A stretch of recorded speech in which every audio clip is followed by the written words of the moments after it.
Pai do Senhor Jesus, meus irmãos, Deus abençoa. Vamos anunciar esse evangelho maravilhoso, meus irmãos, enquanto nós temos tempo, né? E Jesus falou, né? Trabalhar enquanto é dia, né? Porque logo vem a noite, né? E não tem mais o que fazer, né? Em outras palavras, Jesus estava dizendo: trabalhar para o reino dos céus enquanto você tem uma oportunidade.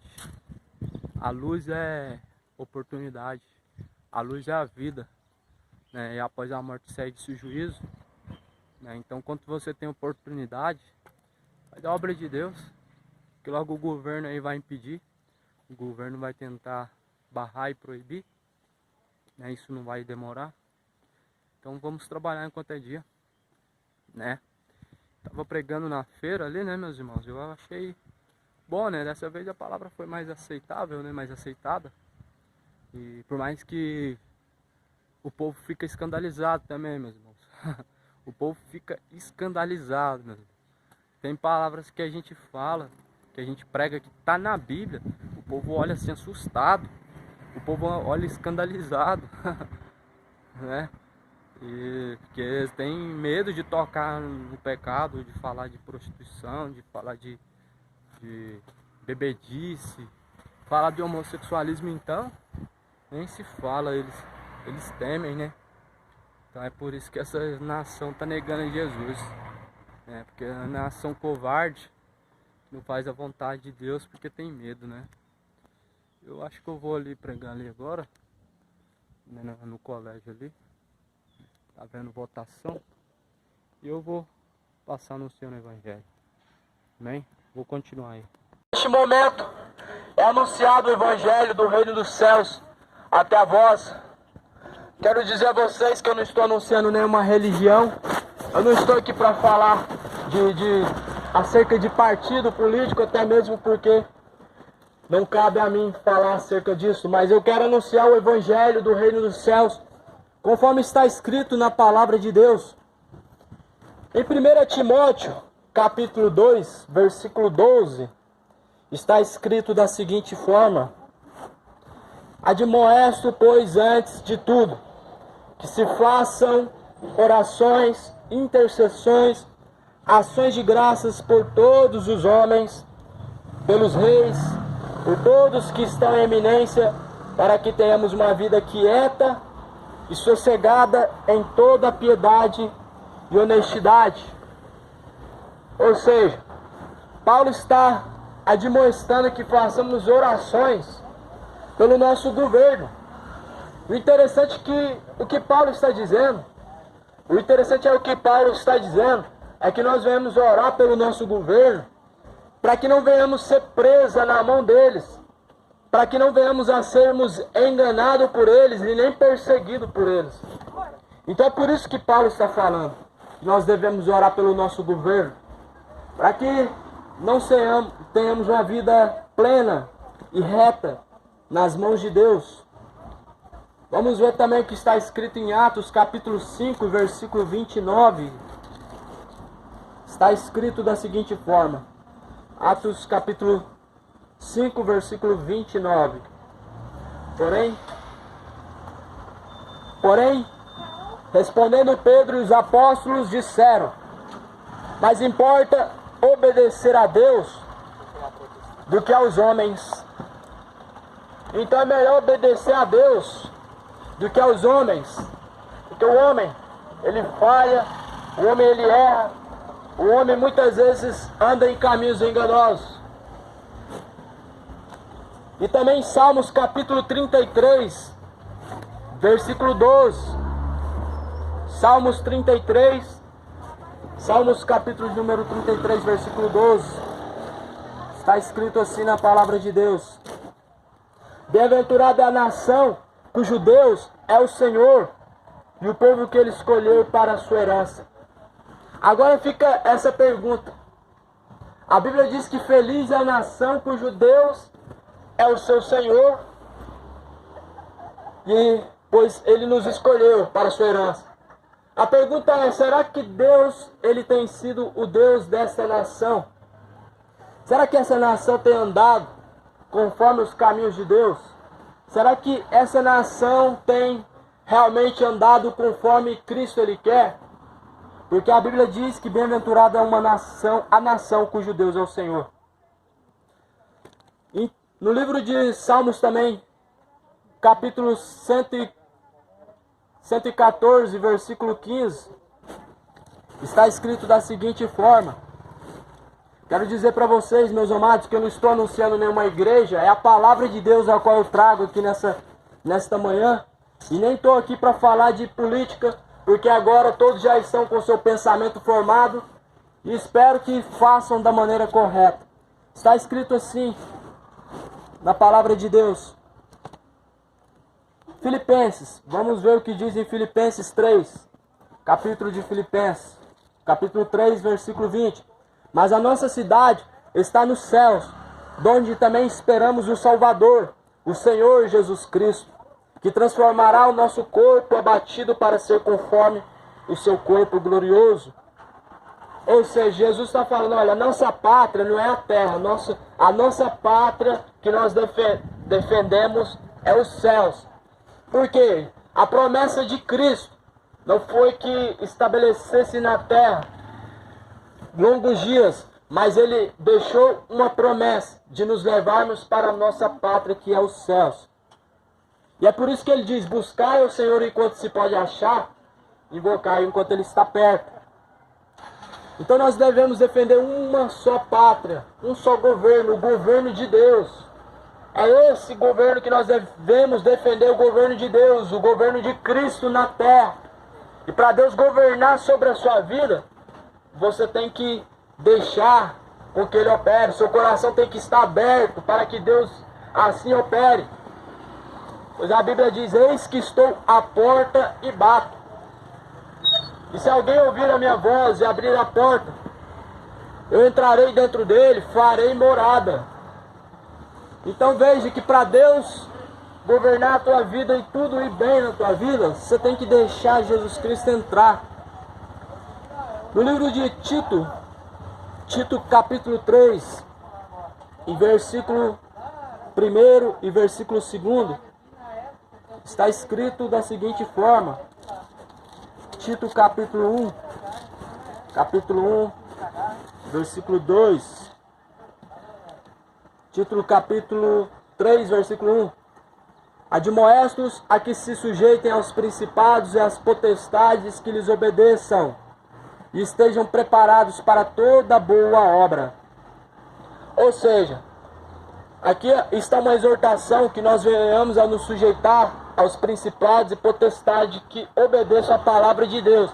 Para quem não sabe, principado e potestade seriam aqueles que governam sobre este mundo, sobre este país e sobre esta cidade. A Bíblia está dizendo que nós devemos sujeitarmos aqueles que temem a Deus. Devemos nos sujeitarmos a fazer a vontade daqueles que estão em obediência à palavra de Deus. E não é isso que nós estamos vendo. Nós estamos vendo muita corrupção no meio da política. Estamos vendo muitos andando em caminhos ao contrário, opostos, que não estão sujeitos à vontade de Deus. E a Bíblia vai dizer que bem-aventurada cuja nação Deus é o seu Senhor. Então veja, a Bíblia diz que Deus, Ele constituiu as autoridades sobre a terra. Deus, Ele constituiu políticos, Ele constituiu governadores, prefeitos, presidentes. Sim, porém a Bíblia diz que nós devemos andar conforme os caminhos do Senhor. Quando estão em obediência à palavra de Deus, estão exercendo a sua política na terra conforme a vontade de Deus. Quando estão tendo temor de Deus e obedecendo a Deus, assim Deus, Ele aprova. Mas o que eu quero que você entenda é que essa nação se desviou dos caminhos de Deus. Deus constituiu sim as autoridades na terra, embora seja que essas autoridades estão exercendo as leis, os estatutos, sem temor nenhum de Deus, passando por cima da vontade do Pai, passando por cima da vontade de Deus. Nós vemos países aprovando o aborto, nós vemos países aprovando o casamento homossexual. Se eu não me engano, no Brasil já houve o primeiro casamento entre homem e mulher. E isso é contrário à vontade de Deus, isso é contrário àquilo que Deus estabeleceu. E é por isso que a Bíblia diz que nós devemos nos sujeitarmos antes a Deus e antes obedecermos a Deus. Pois a Bíblia diz que é melhor obedecer a Deus do que aos homens. Olha o que está escrito também em Samuel. Já está acabando a bateria, vai ser bem breve.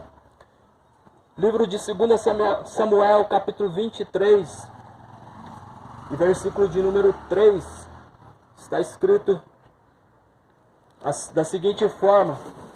2 Samuel 23. Graças a Deus. Eu estou aqui simplesmente te incentivando você a buscar conhecimento na palavra, na Bíblia Sagrada. Pois Jesus falou que nós devemos examinar as Escrituras, pois é nela que nós encontraremos a vida. Está escrito assim: disse o Deus de Israel, a rocha de Israel, a mim me falou, haverá um justo que domine sobre os homens, que domine no temor de Deus. Ou seja, a terra deve ter um governante, um prefeito, presidente, mas deve ser governada no temor de Deus. Temer a Deus é obedecer a Deus. E quando nós passamos por cima da vontade de Deus, acabou o temor. E é por isso que nós estamos vendo tanta corrupção em meio à política, porque acabou o temor de Deus. Porque não sabe que Deus, Ele contempla os bons e os maus, Ele vê as intenções boas, as boas intenções do coração, Ele vê o que está em oculto. Estão temendo ao homem que vê, mas se esquecendo que Deus, Ele está vendo o oculto, o escondido. Está escrito em Provérbios 29, 2. Provérbios fica um pouco após Salmos, o próximo livro. Provérbios, o livro de Provérbios está escrito da seguinte forma, em capítulo 29, e versículo de número 2.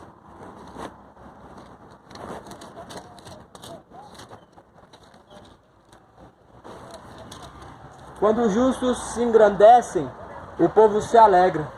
Mas quando o ímpio domina, o povo suspira. Ou seja, quando nós temos a nação governada por um ímpio, a terra ela geme de dores, a terra ela suspira. Quando temos um ímpio no domínio. Mas a Bíblia está dizendo que quando o justo ele governa, o povo se alegra. E é por isso que nós estamos vendo. Então a decisão, todavia, está na mão do povo. Olha, a Bíblia vai dizer que deixaram de servir a Deus e servir a criatura. Quem que crucificou a Cristo? Quem crucificou a Cristo foi os governantes. Para quem não sabe, Pilatos era um governante. O povo pediu que Pilatos então crucificassem a Cristo. Eles clamaram: crucifica-o. Crucificam.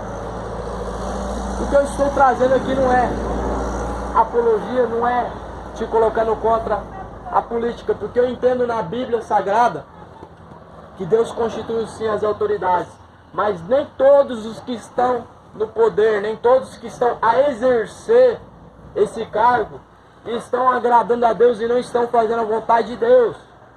A terra, meus amigos, ela está realmente refletindo, está trazendo frutos da escolha, a escolha que nós fizemos.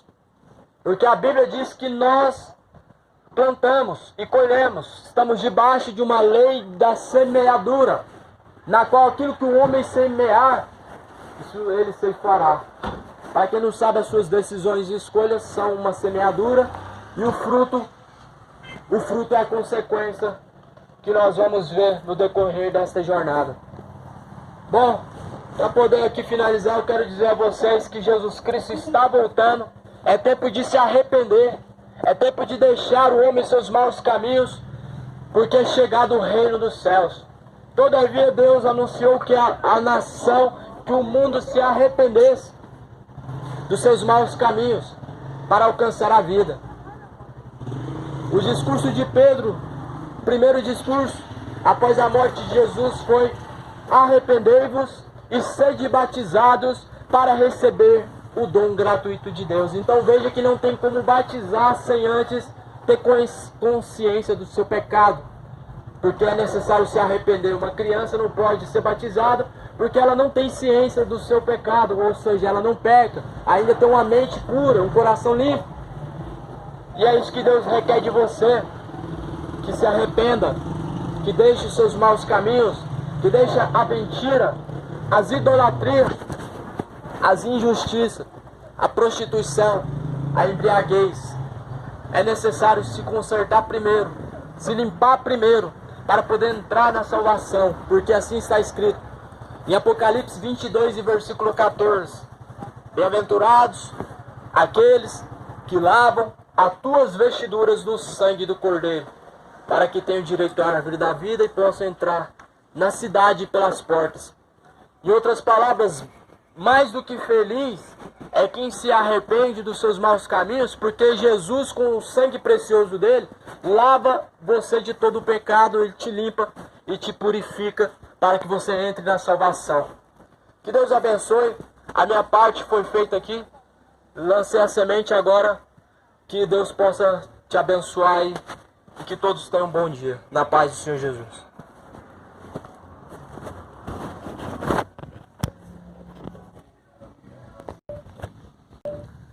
Meus irmãos, minha parte eu fiz, né?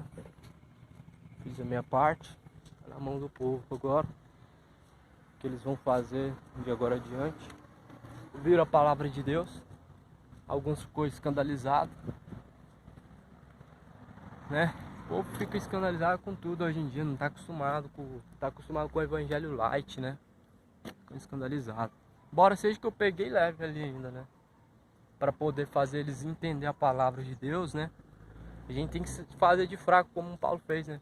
Fiz-me de fraco para ganhar os fracos, fiz de forte para ganhar os fortes. Então ali, se eu pregasse o evangelho mais duro um pouquinho, ali a polícia já ia barrar eu mesmo. Não foi covardia minha não, sabe? Eu simplesmente usei de sabedoria. Na hora que eu comecei a pegar um pouquinho mais pesado ali, falar um pouco mais a fundo, né? Chegou um policial, ficou lá na porta me observando. Eu percebi que quando eu estava chegando já no finalzinho da pregação, ele pegou um telefone e começou a ligar. Vai saber se ele estava chamando algum reforço, né? Porque ele não teve coragem de tocar em mim, né? Não teve coragem de falar alguma coisa pra mim, né? Então vai saber se ele estava aí chamando os amigos dele, né? Os reforços da polícia para poder me tirar dali, né? Não sei. Eu sei que tá na hora, meus irmãos, dessa nação acordar, esse povo despertar. Tá na hora, meus irmãos. Como eles ouvirão se não tem quem pregue? Como? Eu sei que Deus está multiplicando aí os ceifeiros nessa seara, tá levantando homens e mulheres. Mas ainda, meu povo, tem muita gente dormindo ainda. Tem muita gente aí que me ouve, que ainda não faz a obra de Deus, não se desperta. E Deus, ele quer que esses remanescentes deixem o seu acomodismo. Como eles crerão se não tem quem pregue? Então aqui eu tô no muro aqui da escola, né? Eu moro nessa rua. E decidi vir hoje aqui pregar, né? Em frente a essa escola. E eu creio que a mensagem ali foi de grande valia, de grande poder, né? Nas mãos do nosso Senhor. E Ele agora é quem vai convencer a cada um dos corações. Façam o mesmo também na sua cidade, para glorificar a Deus. É hora de nós fazermos alguma coisa para o reino dos céus. É hora de nós fazermos alguma coisa para Deus. Que obras nós vamos apresentar diante de Deus? Que obras, né? Agora é hora, trabalhar enquanto é dia.